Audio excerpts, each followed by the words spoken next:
பேர்லேயே நம்ம இன்றைக்கி அன்லட்சுமி கிச்சனில் சோயா சங்க்ஸ் மீல் மேக்கர் வச்சு ஒரு சூப்பரான ஸ்நாக்ஸ் ரெசிபி தான் பார்க்க போகிறோம். வாங்க வீடியோக்குள்ளே போகலாம். நம்ம சோயா சங்க்ஸ் வச்சு ஈவினிங் ஸ்நாக்ஸ் பண்ண போகிறோம். நான் சோயா சங்க்ஸ் எடுத்து கழுவி வச்சுருக்கேன் ஒரு கப்பில். இப்போ நான் ஒரு பாத்திரத்தில் தண்ணி ஊற்றிருக்கேன். கொஞ்சம் உப்பு போட்டுக்கலாம். தண்ணி கொதிச்சு ஒரு நேரத்தில் நம்ம சோயா சங்க்ஸை போட்டு எடுத்துடலாம். தண்ணி நல்லா சூடாக ஆரம்பிச்சிருச்சு. நம்ம இந்த டைமில் சோயா சங்க்ஸை போட்டு நல்லா உள்ளே அமுத்தி விட்டுக்கலாம்.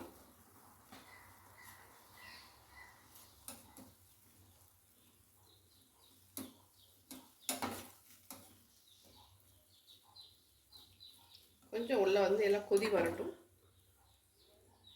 நான் அடுப்பு ஆஃப் பண்ணிட்டேன். இப்போ நம்ம இதை அப்படியே எடுத்து நல்லா ஒரு பாத்திரத்தில் பச்சை தண்ணி எடுத்து வச்சுக்கோங்க. அதில் நம்ம இதை அப்படியே ஃபுல்லாக எடுத்து போட்டுடலாம். இப்போ பாருங்கள், நான் பச்சை தண்ணியில் போட்டு வச்சுருக்கேன். பாருங்கள் எப்படி நல்லா குக் ஆகிருக்கு பாருங்கள். இது மாதிரி குக் ஆகிருக்கணும். இப்போ நம்ம இதை நல்லா எடுத்து புழிஞ்சி ஒரு பாத்திரத்தில் எடுத்து வச்சுக்கலாம். இப்போ நம்ம மிக்சியில் நான் இந்த கப்பு ஃபுல்லாக உங்களுக்கு நான் சோயா சங்க்ஸ் எடுத்துருந்தேன். இப்போ அதில் ½ கப்பு அப்படியே பாதிக்கு நான் இந்த கப்பில் பொட்டுக்கடலை எடுத்திருக்கேன், கருக்கடலை. இதை நம்ம ஃபஸ்ட்டு பொடிச்சு எடுத்துடலாம். இதுதான் பைண்டிங் ஏஜென்ட்டு. நான் பொட்டுக்கடலையே நல்லா பவுடராக அடித்து எடுத்துட்டேன். இப்போ நம்ம தனியாக அதை ஒரு பவுலில் போட்டுடலாம். இப்போ நம்ம அதே மிக்ஸி ஜாரில் இந்த புழிஞ்சு வச்சுருக்கிற சோயா சங்க்ஸை நல்லா ஃபுல்லாக புழிஞ்சி தண்ணி இல்லாமல் நம்ம இதில் போட்டுக்கலாம். ஃபஸ்ட்டு நம்ம இதை ஒரு சுற்றி எடுத்துகிட்டு வந்துடலாம். பாருங்க, தண்ணி ஊற்றாமல் இதை நான் ஒரு அரைச்சி எடுத்துகிட்டு வந்துட்டேன். இப்போ இது கூட பட்டை ஒரு சின்ன துண்டு, கிராம்பு ஒன்று போடுறேன்.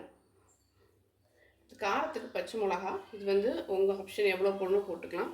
அடுத்து இஞ்சி வச்சுருக்கேன், இஞ்சி துண்டும் பூண்டு பல்லும் வச்சுருக்கேன், ஒரு 3 பல். அடுத்து சோம்பு, பெருஞ்சீரகத்தை போட்டிருக்கேன். இதை நம்ம திரும்ப தண்ணி விடாமல் அரைச்சி எடுத்துகிட்டு வந்துடலாம். பாருங்கள், எதையுமே தண்ணி ஊற்றாமல் நான் அரைச்சி எடுத்துகிட்டு வந்தேன். பொட்டுக்கடலை மாவோடு நம்ம கலந்துக்கலாம்.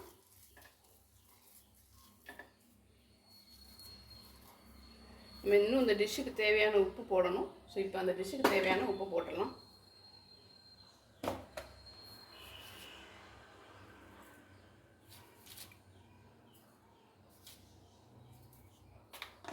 அடுத்து ஒரு பெரிய வெங்காயத்தை குட்டியாக கட் பண்ணி வச்சுருக்கேன், இதை போட்டுக்கலாம்.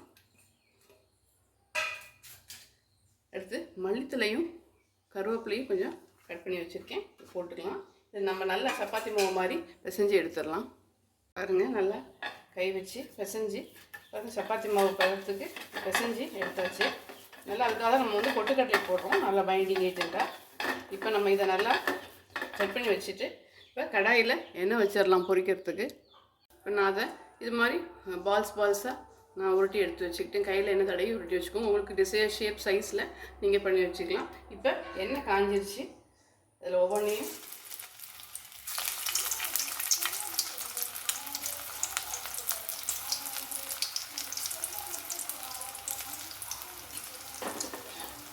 நல்ல மீடியம் ஃப்ளேமில் இதை நம்ம பொரிச்சு எடுத்துடலாம். பாருங்கள், எண்ணெயில் இப்போ போட்டு எடுத்து பொரிச்சு எடுத்துருக்கேன். பாருங்கள் எப்படி இருக்குன்னு பாருங்கள். நல்லா சாஃப்டாக இருக்கும். நல்லா சிக்கன் நம்ம கோலா உருண்டை செய்கிற மாதிரி இருக்கும். ஸோ இந்த புரட்டாசி மாதத்தில் உங்களுக்கு இது மாதிரி சாப்பிடணும்னு தோணுச்சுன்னா நீங்கள் இந்த டிஷ்ஷை செஞ்சு பார்க்கலாம். ஸோ சோயா சங்க்ஸில் மீல் மேக்கரில் ஒரு சூப்பரான ஒரு ஈவினிங் ஸ்நாக்.